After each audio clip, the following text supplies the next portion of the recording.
Hello friends, आप सबों का स्वागत है हमारे YouTube channel Ganesh English classes 0.1 में। आज हम लोग टेंस के कुछ एग्जाम्पल्स आपके बीच पेश है और आपसे ये मेरी उम्मीद है कि आप इन तमाम सेंटेंस को बहुत ही इजी वे में सॉल्व कर लेंगे। क्यों कि मैं आपको टेंस का रूल्स बहुत ही बेहतर ढंग से देने और समझाने का भी प्रयास किया है। तो यदि आप उन सभी टेंसों को यदि अच्छी तरह से आप गहन अध्ययन किए होंगे तो मुझे उम्मीद है कि आप ये सारे सेंटेंस को बहुत ही सिंपल तरीके से सॉल्व कर सकते हैं। और यदि आप नहीं भी देखे हैं बट मैं आपको कुछ ऐसे ट्रिक्स बताने वाला हूँ कि आप सेंटेंस को देखते ही बना लेंगे।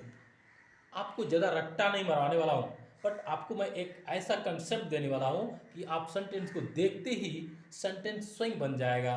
तो आप थोड़ा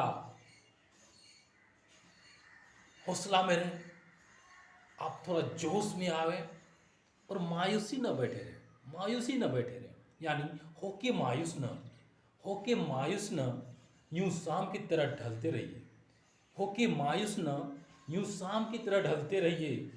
जिंदगी एक भोर है, जिंदगी एक भोर है, सूरज की तरह निकलते रहिए, सूरज की तरह निकलते रहिए। ठहरोगे एक पाँव पर तो थक जाओगे, ठहरोगे एक पाँव पर तो थक जाओगे। धीरे धीरे ही सही, धीरे धीरे ही सही, मगर राह पे चलते रहिए, चलते रहिए। तो आप प्रयास करते रहें और आपका हर एक्टिविटी, हर प्रॉब्लम सॉल्व होता जाएगा। तो हम लोग डायरेक्ट सीधे पॉइंट पर चलते हैं और हम लोग बारीकी से इसको देखेंगे किस तरह सेंटेंस को सॉल्व किया जाता है। जैसे लिखा है, put the verb in the brackets in the most suitable tense. हाँ, तो put the verb in the brackets into the most suitable tense, यानी मोस्ट सुटेबल जो होगा उसके आधार पर आप क्या करें, इसको भरने का प्रयास करें। तो आपको मैं क्या करता हूँ, बहुत ही छोटे छोटे पॉइंट्स के माध्यम से आपको मैं समझाने वाला हूँ। जैसे द अर्थ डैश यानी मूव राउंड द सन, ये जो अर्थ है यहाँ पर जो ब्रैकेट है वो मूव लिखा हुआ है, लेकिन हमको इससे आधारित वर्ड से भरना है, यानी कौन सा वर्ब फॉर्म का प्रयोग होगा वो हमको देखना है।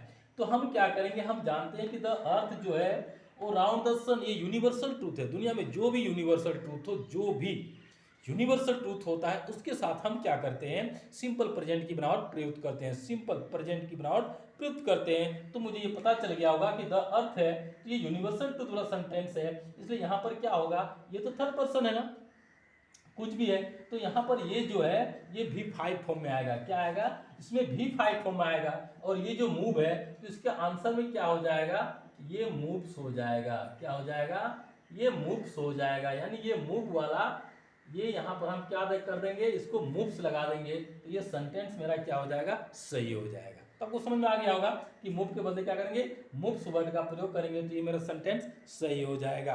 अगला देखते हैं कि आई हिम स्टडी, यहाँ जो है फिल इन द ब्लैंक में वो सी लिखा है, आई हिम स्टडी। ये जो वर्ड लिखा है स्टडी जो वर्ड है, ये वर्ड क्या करता है, पीछे की बात को दिखाता है, यानी पास्ट की बात को दिखाता है। और हम जानते हैं कि जो भी पीछे बात होती हो पास्ट सिंपल में होती हो, इसमें भी टू का प्रयोग होता है। पीछे वाली बात जो भी हो वो क्या होगा, पास्ट सिंपल में होगा और इसमें हम लोग भी टू का प्रयोग करते हैं। तो इस वर्ड से पता चल रहा है, स्टडी से पता चल रहा है कि ये किस में होने वाला है, ये भी टू में होने वाला है। जैसे सी जो है V1 है, इसलिए इसका क्या हो जाएगा, ये हो जाएगा आपका, ये साफ आंसर हो जाएगा। ठीक है, नेक्स्ट चलते हैं। इट फॉर 2 आवर्स, ये रेन में भरना है, हमको रेन से भरना है। तो अब ये जो क्या करना है, ये जो फॉर 2 आवर्स है, ये जो फॉर है और ये 2 आवर्स है, ये एक लंबी समय का बोध कराता है, एक लंबी अवधि का बोध करा रहा है। यानी ये क्या हो गया, इससे पता चलता है, फॉर 2 आवर्स से पता चलता है कि ये सेंटेंस जो है प्रेजेंट परफेक्ट कॉन्टिन्यूअस में बनेगा। इसमें बनेगा, प्रेजेंट परफेक्ट कॉन्टिन्यूअस में बनेगा। तो उसका स्ट्रक्चर क्या होता है, उसका स्ट्रक्चर होता है subject plus have oblique has plus been plus V4। Okay, तो क्या करेंगे, इसको हम कैसे बनाएंगे, तो इट रेन फॉर 2 आवर्स, इसको लिखेंगे हम इट हैज बीन रेनिंग। क्या हो जाएगा, उसमें हम लिखेंगे हैज बीन, ये हो जाएगा इसका it has been raining, it has been raining.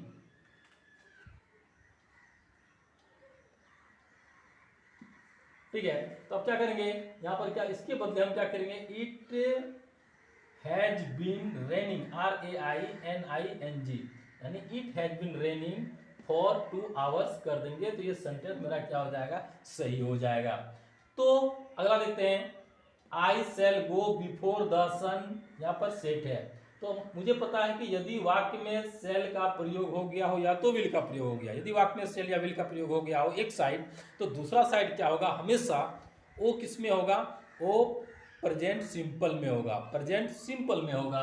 तो यहाँ पर जो है फॉर सन है, तो यहाँ पर सेट है, इसके बदले में क्या, इसको हम बोल सकते हैं सेंट सेट्स हो सकता है।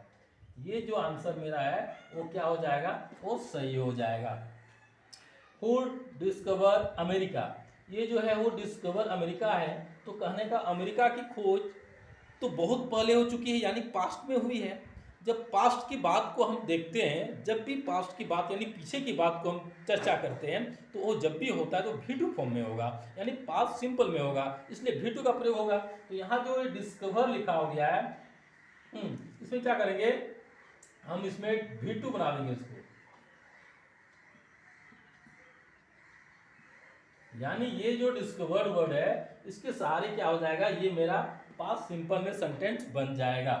अगला देखते हैं, the patient died before the doctor केम, ये जो केम है यानी ये V2 फॉर्म में है, इसमें है ये V2 फॉर्म में है, और हमें ये पता है कि यदि सेंटेंस हो, एक सेंटेंस में 2 पार्ट हो और एक पार्ट में यदि V2 का प्रयोग हुआ हो, तो दूसरा पार्ट में 100% क्या होगा, हैड प्लस V3 का प्रयोग होगा, यानी पास्ट परफेक्ट टेंस का प्रयोग होगा। तो यहाँ पर क्या करेंगे, द पेशेंट डाई है, तो यहाँ पर क्या हो जाएगा, ये हो जाएगा मेरा पेशेंट, इसमें हम लिख सकते हैं हैड डाइड, ये क्या होगा, ये हो जाएगा मेरा the patient had died before the doctor केम। समझ में आपको आ गई होगी।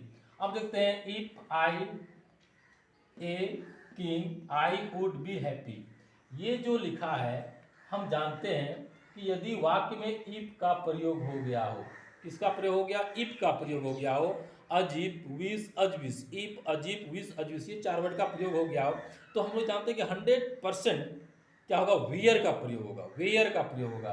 तो यहाँ पर हम क्या कर सकते हैं, इसके बदले हम यहाँ पर वेयर का प्रयोग कर सकते हैं। क्या प्रयोग करेंगे, यहाँ पर हम वेयर का प्रयोग करेंगे। ये वेयर का प्रयोग जैसे हम यहाँ पर करेंगे तो सेंटेंस मेरा क्या हो जाएगा, वो सही हो जाएगा। नेक्स्ट देखते हैं, आई लिव हियर सिंस 1980, ये 1980 जो है, ये सिंस, ये वर्ड दिखा रहा है, ये एक लंबी समय का बोध दिखा रहा है, लंबी समय को दिखा रहा है, इसलिए ये क्या हो जाएगा, ये प्रेजेंट परफेक्ट कॉन्टिन्यूअस टेंस में बन जाएगा। कैसे बनेगा, प्रेजेंट परफेक्ट कॉन्टिन्यूअस टेंस में बनेगा। और यदि हम चाहेंगे तो इसे प्रेजेंट परफेक्ट में ही बना सकते हैं, लेकिन अभी हम लोग इसको प्रेजेंट परफेक्ट में बनाएंगे, परफेक्ट कॉन्टिन्यूअस बनाएंगे। जैसे आई डैश सिंस इतना हो गया, तो इसको लिख सकते हैं आई हैव बीन लिविंग। तो क्या करेंगे, ये लिव जो है इस वर्ड को हम क्या किए, हैव लिविंग वर्ड में बना दिए, यानी I have been living here since 1980, ये सेंटेंस मेरा क्या हो जाएगा, प्रेजेंट परफेक्ट कॉन्टिन्यूअस में बन गया। अब देखते हैं, ही नॉट रिटन येट, ये जो येट वर्ड है इससे पता चलता है कि ये वर्ड किसमें है, प्रेजेंट परफेक्ट में है, ये प्रेजेंट परफेक्ट में है। प्रेजेंट परफेक्ट में जो होता है तो उससे हम क्या करेंगे, येट, ये जो ये वर्ड सेंटेंस में कहीं भी मिल गया, येट है ऑलरेडी, तो ये वर्ड क्या है, प्रेजेंट परफेक्ट को दिखाता है, और उसकी बनावट क्या होती है, subject plus have oblique has plus भी3 होती है। तो यहाँ पर जो ये सेंटेंस लिखा गया है नॉट रिटन येट, तो क्या करेंगे, इसको हम सबसे पहले सब्जेक्ट के बाद क्या लिखेंगे, हैज लिखेंगे, हैज, इसके बाद नॉट लिखेंगे, और रिटर्न जो है इसको रिटर्न कर देंगे, रिटर्न, यानी हैज नॉट रिटर्न येट, यानी ये क्वेश्चन क्या हो जाएगा, he has not return yet, ये सेंटेंस मेरा क्या होगा, प्रेजेंट परफेक्ट में बन जाएगा। नेक्स्ट देखते हैं, सी वॉच द टेलीविजन नाउ, ये जो नाउ वर्ड है इस नाउ वर्ड से पता चलता है कि ये सेंटेंस किस में बनने वाला है, वो प्रेजेंट कॉन्टिन्यूस में बनने वाला है, प्रेजेंट कॉन्टिन्यूस में बनने वाला है। और जब प्रेजेंट कॉन्टिन्यूस में बनने वाला होगा तो हम लोग क्या करेंगे, उसको सेंटेंस को किस में बनाते हैं, subject plus am is are plus V4 का प्रयोग करते हैं। तो यहाँ पर जो है तो सी वॉच है, इसके बदले हम क्या कर सकते हैं, सी इज वॉचिंग, क्या हो जाएगा, सी इज वॉचिंग हो जाएगा। तो इस प्रकार से ये सेंटेंस क्या हो जाएगा, मेरा बन जाएगा। यानी she is watching the television now, ये सेंटेंस क्या हो जाएगा, बन जाएगा। जैसे देखते हैं दे हेयर ए मंथ एगो, एगो जो है ये दिखाता है एक महीना पहले आ गया है ना, यानी पास्ट में आ गया है। तो क्या करेंगे, वहाँ V2 लगाते हैं। तो ये कम जो है, कम V1 में, कम किसमें है, V1 में है। हम क्या करेंगे, इसको V2 में क्या हो जाएगा, केम हो जाएगा, क्या हो जाएगा, केम हो जाएगा। यानी ये V2 में हम इसका प्रयोग करेंगे तो ये क्या हो जाएगा, सेंटेंस पास्ट सिंपल में बन जाएगा। नेक्स्ट देखते हैं she the movies every day, she dash the movie every day. ये गो से हमको इसको बनाना है।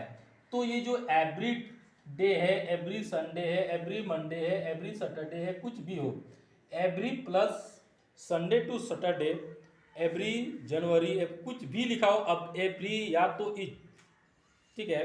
तो every day, every month, every week, every year, next day, next week, next month, next year, ये सारे वर्ड्स यदि रहता हो तो हम समझते हैं कि ये सेंटेंस सिंपल प्रेजेंट में बनने वाला है। और सी जो गोज है, हम इसको क्या कर सकते हैं, गोज के बदले यहाँ पर हम गो के बदले क्या कर सकते हैं, इसको यानी V5 में बना देंगे तो सेंटेंस क्या हो जाएगा, मेरा सही हो जाएगा। सी गो के बदले क्या करेंगे, इसको गोज बना देंगे V5। She goes the movies every Sunday, या तो on Sunday, on January, on December, कुछ भी हो, ऑन से हो या तो एवरी से हो। तो ये वर्ड क्या करता है, ये दिखाता है कि ये सेंटेंस जो बनने वाला है वो सिंपल प्रेजेंट में बनेगा। ये इसका पहचान है, इसलिए हम लोग इस सारे वर्ड को देखना चाहिए। अब एक समझ में आपको आ गई होगी, कुछ परेशानी हो सकती है क्योंकि थोड़ा सा प्रॉब्लम से है, इसलिए आप इसको समझ लें कि सेंटेंस को मैंने क्या किया, ये जो सेंटेंस में एस लगा दिया तो सेंटेंस बन जाता है, यानी मूव्स कर दिए। यहाँ पर क्या किए, स्टडी था इसलिए इसको V2 में बना दिए। ये जो फॉर 2 आवर्स था, इससे हैज बीन रेनिंग, RAINING हो गया। तो ये सेंटेंस भी क्या हो जाता है, आपका बन जाता है। जैसे हम लोग बोल सकते हैं RAINING, ठीक है। तो ये सेंटेंस हम लोग का बन जाता है। इस प्रकार से सेंटेंस को आप समझने का प्रयास करें किस तरह सेंटेंस को बनाया जाता है। नेक्स्ट हम लोग देखते हैं, जैसे लिखा है my father be 70 next month, यानी नेक्स्ट मंथ क्या होगा, 70 के हो जाएंगे, नेक्स्ट मंथ 70 के हो जाएंगे ना, भविष्य में होंगे। तो क्या हो सकता है, यहाँ पर हम बोल सकते हैं ये विल बी का प्रयोग कर सकते हैं। इसका प्रयोग कर सकते हैं, विल बी 70 नेक्स्ट मंथ, यानी नेक्स्ट मंथ क्या हो जाएंगे, वो 70 के हो जाएंगे, 80 के हो जाएंगे, 90 के हो जाएंगे, कुछ भी हो जाएंगे, तो विल बी का प्रयोग करेंगे। अब नेक्स्ट है आइल फ्लोट ऑन वाटर। ये जो आइल फ्लोट ऑन वाटर लिखा है, इससे पता चलता है कि दुनिया में कुछ भी हो जो यूनिवर्सल ट्रूथ हो, और ये भी तो यूनिवर्सल ट्रूथ है। यदि हम पानी है, पानी में क्या करते हैं, तेल को डालते हैं तो तेल क्या हो जाएगा, ऊपर में वो तैरना शुरू हो जाता है, पानी नीचे रहता है। क्यों, क्योंकि तेल जो है वो हल्का होता है, इसलिए पानी पर तैरना प्रारंभ कर देता है। तो ये यूनिवर्सल ट्रूथ है, और इसलिए हम लोग यूनिवर्सल ट्रूथ के साथ सिंपल प्रेजेंट की बनावट प्रयुक्त करते हैं। इसलिए यहाँ पर क्या हो जाएगा, यहाँ पर एस हो जाएगा, FLOATS, यानी फ्लोट्स कर देंगे तो ये सेंटेंस मेरा क्या हो जाएगा, सही हो जाएगा।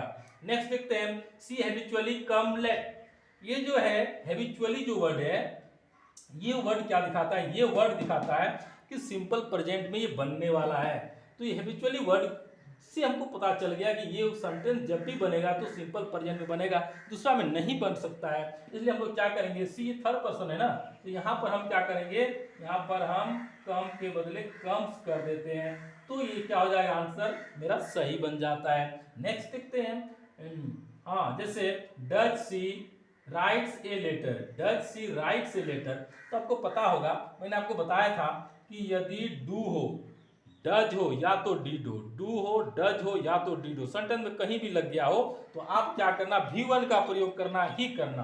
तो तो यहाँ पर जो राइट्स है तो हम क्या करेंगे इसको, ये राइट हो जाएगा, यानी एस वाला फॉर्म क्या हो जाएगा, कट जाएगा और ये राइट में आंसर हो जाएगा। Does she write a letter, question mark, ये आंसर आपका सही हो जाएगा। नेक्स्ट देखते हैं हम लोग कि I read a book when he came in. ये जो केम है, ये जो केम है, ये जो किसमें है, V2 में है। ये किसमें है, V2 में दिया हुआ है।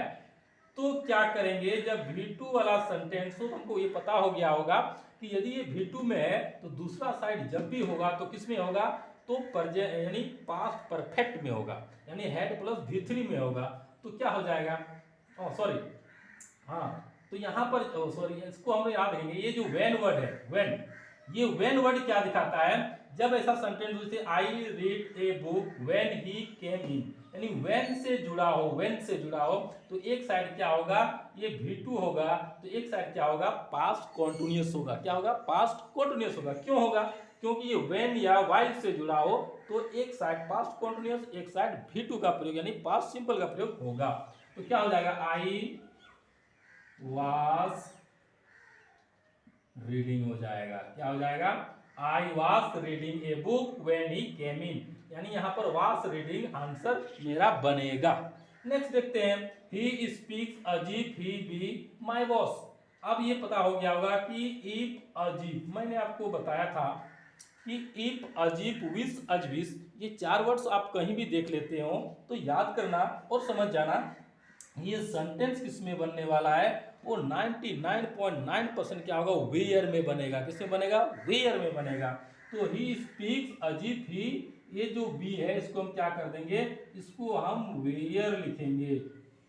क्या लिखेंगे, वेयर लिखेंगे। ही स्पीक्स अजीब ही वेयर माय बॉस, वो ऐसा बात मुझसे करता है मानो कि वो मेरा बॉस है।